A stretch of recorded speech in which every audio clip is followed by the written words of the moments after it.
¿Qué tal amigos? Te saluda Edelvin Alonso de Villa, yo internista, y en esta oportunidad te traigo otro tema sobre medicina. Acompáñame. Bien, empezamos con el caso clínico. Este es un hombre de 68 años de edad, consulta en el ambulatorio por disnea progresiva, o sea, el síntoma principal es la disnea progresiva de 6 meses de evolución. Como datos dentro de los antecedentes nos comenta que es fumador activo, más o menos 15 cigarros día, diabético también es, en tratamiento con metformina desde hace al menos 10 años, con mal control glicémico. Además, toma amiodarona, o sea, el paciente cursa con alguna arritmia que condiciona el uso de amiodarona de 8 años por episodios de palpitaciones sin que se sepa precisar más. Fue diagnosticado de probable hipertrofia de próstata, benigna de próstata, por polaquiuria y se le propuso tratamiento de alfa bloqueantes que no ha seguido, dice. O sea, esto no ha tomado el paciente. ¿Qué más? Recientemente se ha quedado viudo y se ha mudado a nuestra ciudad desde otra parte de España. Este tema lo estoy rescatando del MIR, es un caso muy interesante. ¿Y qué más? Y se ha ido a vivir con su hija, dice. El paciente refiere disnea, estoy en este punto, el paciente refiere disnea fundamentalmente a los esfuerzos. Cada vez que en un caso clínico nos hablan de disnea a los esfuerzos, se debe estar asumiendo que es por una insuficiencia cardíaca descompensada. Habría que continuar leyendo el caso clínico. Cumple criterios de bronquitis crónica, dice. Seguramente han hecho la evaluación clínica, pero probablemente también una evaluación espirométrica para que lleguen al diagnóstico. Duerme habitualmente con 2 almohadas, o sea, está teniendo ortopnea, pero no refiere cambios al respecto en los últimos tiempos. Se levanta al menos una vez cada noche a orinar, esa es la nicturia, pero tampoco refiere cambios recientes. El paciente está arrítmico. Acá ya nos están comentando el examen físico que están realizando. El paciente está arrítmico a 84 latidos por minuto y se auscultan crepitantes discretos en ambos campos pulmonares. En base a los datos clínicos y a la radiografía, nos presentan una radiografía que lo vamos a ver dentro de un momento, que se observa en la imagen cuál es su diagnóstico de presunción inicial: enfermedad pulmonar obstructiva crónica, insuficiencia cardíaca izquierda, fibrosis pulmonar, neumonitis alérgica extrínseca. Todas estas son las alternativas que nos plantean. Ahí vamos a darle una mirada a la radiografía para que tengas una idea más o menos estructurada. Voy a ampliar la imagen para que le des una mirada. Entonces, esta es la radiografía. De una vez le damos una mirada a la radiografía. Es una radiografía mal tomada en primera instancia. ¿Por qué? Porque parece muy blanda. Es una radiografía que nos comentan que es antero-posterior, de tal forma que el índice cardiotorácico no vamos a poder establecerlo de forma académica. Sin embargo, viendo la imagen, vamos a poder visualizar que la silueta cardíaca está muy aumentada de tamaño, más o menos ahí, tal manera que estaríamos teniendo un índice cardiotorácico, pese a lo que nos están comentando, elevado, o sea, aumentado. O sea, insinúa una cardiomegalia. ¿Qué más podemos encontrar? Vamos a encontrar en este caso, vamos a encontrar un híleo congestionado. Esto nos podría hacer pensar de que el paciente está cursando con una insuficiencia cardíaca descompensada. También podemos encontrar a este nivel, infiltrado intersticial. También infiltrado intersticial a este nivel, que nos puede hacer pensar pues de que el cuadro efectivamente es por causa de una insuficiencia cardíaca descompensada, pero también el infiltrado intersticial podría estarse asociando a una neumonitis alveolar, podría estarse asociando a una fibrosis pulmonar, etcétera. De tal forma que la radiografía que nos están presentando es una radiografía que no da datos específicos. Entonces, para el diagnóstico es inespecífica. Muy bien, entonces, tengo un paciente varón, 68 años de edad. Quiere decir que el paciente forma parte de la categoría de los geriátricos, mayores o iguales a 65, con patología y cierta dependencia. El paciente se ha mudado con su hija. Debemos estar pensando que el paciente es geriátrico. Estos pacientes van a beneficiarse de una atención geriátrica y de una atención multidisciplinaria. El motivo de consulta es la disnea o disnea también, ¿no? ¿Ya? Y el tiempo de enfermedad ya es de 6 meses, crónico. ¿Qué más? Dentro de los antecedentes, nos dice que es fumador, fuma. Oye, ¿cuánto? 15 cigarrillos por día. A esa edad debiera de preguntarse en realidad, pero debo estar asumiendo que el paciente fuma un montón de años. El paciente que tiene 68 años no va a fumar de la noche a la mañana. Generalmente se inicia el consumo de tabaco, de cigarrillos desde la juventud.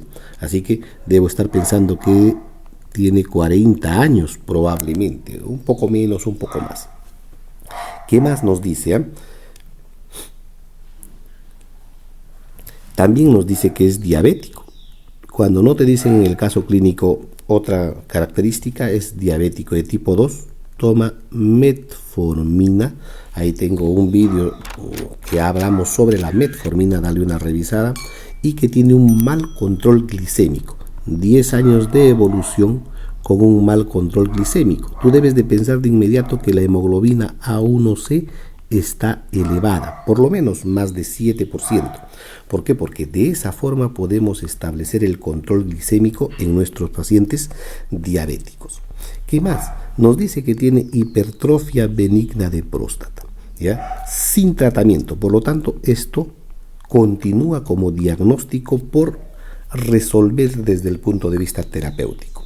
Ya no ha tomado alfa bloqueantes, tal como acá estábamos leyendo, como por ejemplo la tamsulosina, que es un alfa bloqueante y lo que hace es disminuir la tensión de la musculatura dóndea a nivel de la uretra prostática, haciendo que el flujo urinario sea mejor. ¿Qué más? Recientemente se ha quedado viudo, ya hemos comentado todo esto, y pues, por eso es que es un paciente geriátrico, ¿ya?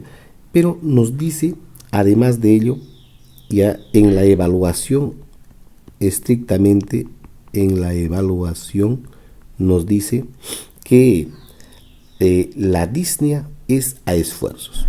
O sea, acá lo que vamos a hacer es agregarle que la disnea es a esfuerzos.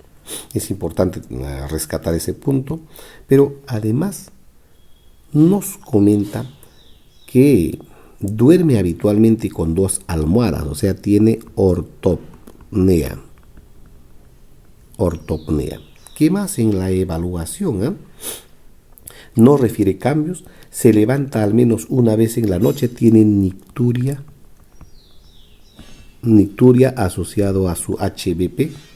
¿Qué más tiene? El paciente está arrítmico. En el examen el paciente está arrítmico, ¿ya? Con 84 latidos por minuto. Entonces, arritmia. La arritmia más frecuente en estos pacientes con cardiopatía asociada es la fibrilación auricular. Esta siempre hay que tomar en cuenta como posibilidad diagnóstica, pero también como posibilidad terapéutica. Este paciente probablemente, si es una arritmia y es una fibrilación, necesitaría anticoagulación. Necesitaría anticoagulación. ¿Qué más? Ya tiene crepitantes discretos en ambos campos pulmonares. Dentro de los diagnósticos que yo podría plantear es uno, síndrome disneico. ¿Qué más? ¿Ya? Dentro de del síndrome disneico hay que estar pensando pues en una patología pulmonar, en una patología cardíaca. ¿Ya? Dentro vamos a tener la ortopnea, ya va a estar haciéndose pensar en una patología cardíaca. Además de ello, tiene consumo de tabaco, tabaquismo. ¿Qué más va a tener el paciente? Diabético el paciente, diabético. ¿Qué más va a tener nuestro pacientito? Nuestro paciente va a tener HBP. Dentro de los diagnósticos, ya se le ha muerto la esposa, duelo a descartar, un síndrome depresivo. Todo esto se debe estar pensando en un paciente que está ya llegando a nuestra consulta o a nuestra urgencia. La arritmia cardíaca, que podría ser la causa del cuadro que está presentando como consecuencia de una lesión estructural a nivel del corazón también. Entonces todo esto es el que se debe de pensar. ¿Ya? Muy bien, ahora sí, ¿y cómo resolvemos el caso clínico? Primero vamos a darle una mirada a la enfermedad pulmonar obstructiva crónica. Acá creo que está. Y ya tenemos el diagnóstico con criterios de bronquitis crónica, nos dice. Acá básicamente yo te quiero rescatar el diagnóstico de enfermedad pulmonar obstructiva crónica. ¿Qué es lo que se tiene que rescatar? Primero, la anamnesis. Y en la anamnesis, los síntomas compatibles: disnea, tos, expectoración y que el paciente tenga más de 35 años. En nuestro paciente tiene disnea, efectivamente, no nos habla de tos, ¿ya? Y menos de expectoración. Entonces, ¿por qué se debe tener en cuenta este punto? ¿Por qué? Porque cuando nosotros tenemos un EPOC, ya tiene disnea, tos y expectoración. Cuando este se exacerba, la expectoración también aumenta. ¿Ya? Y ese sería un criterio de EPOC exacerbado. ¿Qué más se debe de tener en cuenta para el diagnóstico de EPOC? Que exista un factor de riesgo. Y el factor de riesgo en este caso es el tabaquismo. Mira, más de 10 paquetes año nos comenta. ¿Para qué? Para que podamos tener una presunción del factor de riesgo. Y cuando tengamos todo esto, ¿qué se hace? Además de la sospecha diagnóstica que nos está planteando, ¿ya? ¿Qué es lo que se tiene que hacer? Una espirometría. Y esta espirometría debe de tener un patrón obstructivo. Y luego de tener un patrón obstructivo se hace una prueba de broncodilatación. Y esta prueba de broncodilatación nos va a arrojar en un paciente con EPOC con un FEB sub 1 sobre FBC de menos del 0,7 o menos del 70%. Y ahí recién vamos a hacer el diagnóstico de EPOC. Ahora, si tuviésemos un paciente, ¿ya?, con un FEB sub 1 en el límite de la normalidad y sospecha de asma, se debe de hacer además una prueba de tratamiento con corticoides orales. Y si mejorase, ¿ya?, después de una espirometría en la que se evidencia mejoría, vamos a estar pensando que el paciente tiene asma. Entonces, esto es muy importante para que puedas rescatar, ¿ya?, como dato y puedas hacer el diagnóstico de EPOC o el diagnóstico de asma, desde el punto de vista teórico por lo menos. Oye, ya que hemos visto la exposición y el tabaquismo, nuestro paciente fuma. Y acá Este de acá nos dice ya el índice tabáquico. Y el índice paquetes año es el número de cigarrillos al día. Nuestro paciente, ¿cuántos cigarrillos? 15 cigarrillos al día, ¿ya? Por el número de años. Nosotros estamos planteando que sea 40 años más o menos, aunque acá en realidad estamos especulando porque no nos dice. Pero ¿qué debiéramos de hacer? Debiéramos de preguntar en la anamnesis el tiempo. Esa sería la lección que debemos de rescatar. Sobre 20, acá nos quedaría 30 haciendo matemática básica. Y el índice tabáquico nos dice de 10 a 20 moderado y de 21 a 40 intenso. Quiere decir que nuestro paciente tiene ya un índice tabáquico altísimo, de tal forma que tiene mucho riesgo de tener EPOC.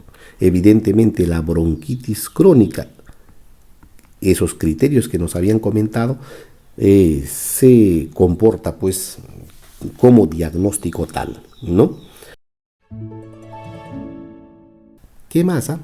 ¿Tendrá insuficiencia cardíaca izquierda? Entonces vamos a ver los criterios para insuficiencia cardíaca.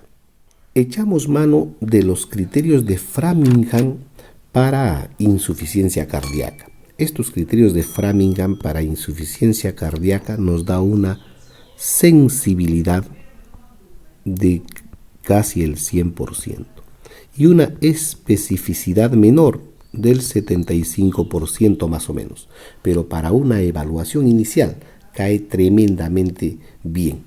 Los criterios de Framingham suelen tener criterios mayores y criterios menores. Vamos a comentarte cada uno de ellos. Dentro de los criterios mayores, disnea paroxística nocturna o ortopnea. Mira, nuestro paciente tiene ortopnea. Distensión venosa yugular, lamentablemente no nos han comentado en el caso clínico. Crepitantes pulmonares. Estos crepitantes pulmonares sí nos están comentando que existen. Galope por R3, no nos comentan, este es un ruido, el tercer ruido, ya que se suele auscultar a nivel cardíaco, pero que en este caso no nos comentan. Cardiomegalia clínica o por radiografía de tórax, aunque la radiografía de tórax les había comentado que era una anteroposterior, pero nos insinúa podría estarnos sirviendo para poder llegar al diagnóstico de insuficiencia cardíaca dentro de estos criterios de Framingham. Edema pulmonar agudo o de radiografía de tórax, hemos visto que existe una congestión periliar, ¿ya? Y podría ser también, vamos a ponerlo como interrogatorio, reflujo hepatoyugular no nos dice, y disminución del peso en respuesta al tratamiento de insuficiencia cardíaca. O sea, cuando yo doy un diurético, si doy un diurético y peso al paciente y una disminución del peso marcada, eso quiere decir que hay que es un criterio mayor, en este caso tampoco es, ¿ya? Y dentro de los criterios menores no me habla de tos nocturna, disnea de esfuerzo sí me habla, taquicardia, bueno, además de estar tomando amiodarona, no se evidencia la taquicardia, la amiodarona suele bradicardizar, edema maleolar tampoco hay, derrame pleural no se ve en la radiografía, hepatomegalia tampoco no nos comentan, y disminución de la capacidad vital a 1/3 de la máxima registrada tampoco. Sin embargo, dentro de los diagnósticos, suficiente con tener dos criterios mayores, acá dos criterios mayores para hacer el diagnóstico clínico de insuficiencia cardíaca. Acá tenemos 1, 2, 3 criterios mayores, por lo tanto, con esto estaríamos arrojando el diagnóstico de una insuficiencia cardíaca. Mira qué interesante entonces el dato. Oye, ¿y en qué casos debo utilizar los criterios de Framingham? En los casos en el que te puedas valer de la clínica, simplemente clínica, para poder hacer el diagnóstico inicial. Fibrosis pulmonar.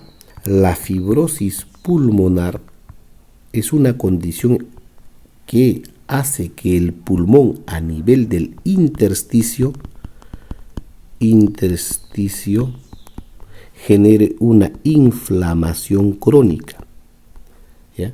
Haciendo de que exista una restricción en la hematosis. Disminuye la hematosis, o sea, el intercambio gaseoso, ¿ya? ¿En qué caso se va a ver esto? Cuando exista presencias generalmente extrínsecas, ¿ya? De noxas que van a condicionar esta inflamación. ¿En qué casos vamos a ver? Bueno, la fibrosis pulmonar va a ser o primaria, la fibrosis pulmonar idiopática, o secundaria. Yo me estaba refiriendo a la fibrosis pulmonar secundaria como consecuencia de la presencia de asbesto, por ejemplo, sílice, o sea, la silicosis, la asbestosis, la neumoconiosis en general, etcétera. Todo esto va a condicionar una fibrosis pulmonar. Esto es un tema para tocar en otro momento. Sin embargo, acá te estoy trayendo en esta tabla los criterios diagnósticos de neumonía intersticial usual. Oye, ¿qué significa esto? Para hacer un diagnóstico de fibrosis pulmonar idiopática se deben de tener criterios.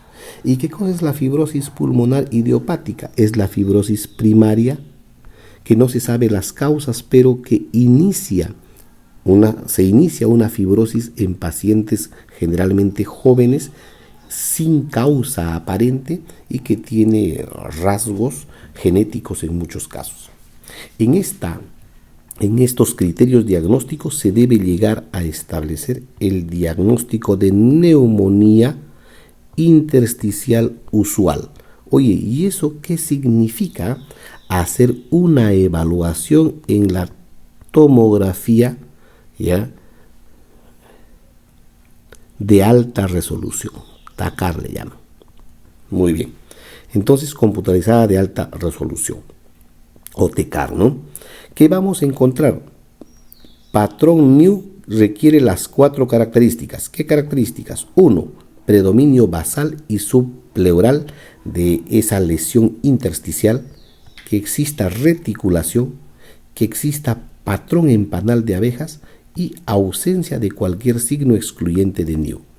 De esta forma vas a llegar a establecer la neumonía intersticial usual, que nos da pie a pensar en una fibrosis pulmonar idiopática. Esto solamente desde el punto de vista académico. Bien, ¿qué más nos dice nuestro caso clínico? Oye, neumonitis alveolar extrínseca, ¿qué es eso? Vamos a darle una mirada a la neumonía alveolar extrínseca. Mira, esta es la neumonía alveolar extrínseca. Es la neumonía alveolar extrínseca, también se llama neumonitis alveolar alérgica, así también se llama, que esa es una lesión intersticial como consecuencia de la presencia de alergenos. Esto es importante tener en cuenta. Y hay mecanismos, como consecuencia de mecanismos de hipersensibilidad de tipo 3, inmunocomplejos, ¿ya?, y mecanismos de hipersensibilidad de tipo 4, mediada por linfocitos T. Entonces no te olvides, una neumonitis o una alveolitis alérgica extrínseca, ¿ya?, es una lesión intersticial que va a generar pues lesiones. Acá está, en toda esta parte de la tomografía va a generar lesiones a nivel intersticial, toda esta parte de acá, ¿bien?, como consecuencia de una respuesta de hipersensibilidad. En la radiografía también vamos a encontrar toda esta zona, infiltrado intersticial predominantemente. ¿Y a qué se tendría que hacer? Se tendría que retirar el alergeno causante de este cuadro y brindar corticoide. Muy bien, entonces ya hemos visualizado todo el espectro de posibilidades y podríamos estar respondiendo cuál es la respuesta. Entonces acá fácilmente, ya habiendo visto el cuadro, fácilmente vamos a definir que la respuesta es la número 2, que es una insuficiencia cardíaca. Esa sería la respuesta entonces. Una pregunta más o una aclaración más. Oye, ¿y la amiodarona? ¿Qué pasa con la amiodarona? ¿Puede generar algún problema? Sí, la amiodarona lo que suele generar es un patrón intersticial, ya caracterizado por el consumo agudo, subagudo, crónico incluso, y acá te lo estoy planteando, caracterizado por presentar astenia, ya en evolución, disnea de mínimos o moderados esfuerzos, tos seca y pérdida ponderal en pacientes que cursan o en pacientes que toman amiodarona. Entonces la amiodarona puede tener problemas pulmonares, puede tener problemas tiroideos, ¿ya? Y puede tener problemas de alguna otra naturaleza, ya como digestivos, etcétera. La más frecuente, ya las más frecuentes son las dos primeras, y en este caso tenemos un paciente con un marcapaso implantable, pero que además, después de estar tomando 3 meses ya amiodarona, en este paciente comienza a presentar todos estos síntomas que te he relatado: astenia, disnea, tos seca, pérdida ponderal, y en la radiografía muestra todo este infiltrado ya bilateral, que es compatible acá, el infiltrado, toda esta zona, hay un infiltrado intersticial, ¿ya? bilateral, ¿ya? como consecuencia del uso de amiodarona. Entonces, desde el punto de vista académico también, para tener en cuenta, en nuestro caso clínico se debe pensar, se debe sospechar. Sin embargo, como no nos plantean como alternativas, nos quedaríamos con la insuficiencia cardíaca izquierda, básicamente, que es la respuesta. Muy bien, eso es todo, amigos. Muy bien, espero que haya sido de tu agrado. Muchas gracias por la preferencia. Nos vemos en el próximo vídeo. Ten un grandioso día.